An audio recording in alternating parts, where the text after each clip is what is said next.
اگر فرض کریں کہ سریام بادامی صاحب کرتے تو کیسا کرتے؟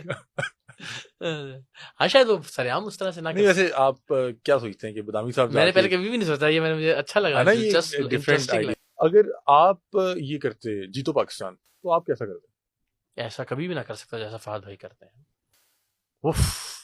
فہد مصطفیٰ کو اگر سریام کرنا پڑتا. فہد بھائی مجھے لگتا ہے وہ مذاق ہی کرتے ہیں فہد سے زیادہ.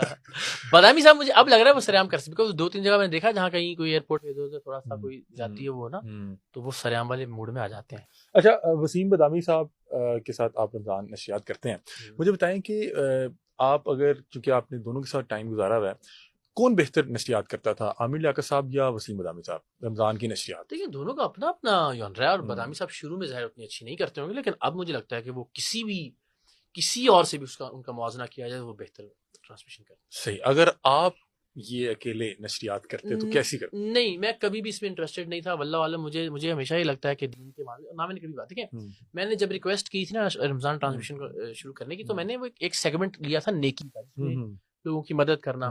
تو اس میں بھی بہت سارے پھر بعد میں تنازعات پیدا ہو گئے، حالانکہ وہ خالصتاً ARY کا جو ہمارا چیریٹی کا ادارہ ہے، خواجہ غریب نواز ٹرسٹ اور انٹرنیشنلی احساس ٹرسٹ ہے، وہی اسی کے اکاؤنٹ اسی کے یہ پاسبل نہیں ہوتا کہ آپ ایک سسٹم یا ادارے کے اندر ہیں تو اس کے اندر رہتے ہوئے آپ کوئی کچھ کر سکیں.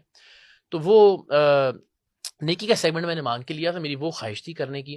اور اب بھی آپ دیکھیں کہ مذہبی کسی بھی معاملے پہ میں بات نہیں کرتا ہوں، نہ میں اس پہ کوئی سمجھتا ہوں کہ میری کوئی اتھارٹی ہے.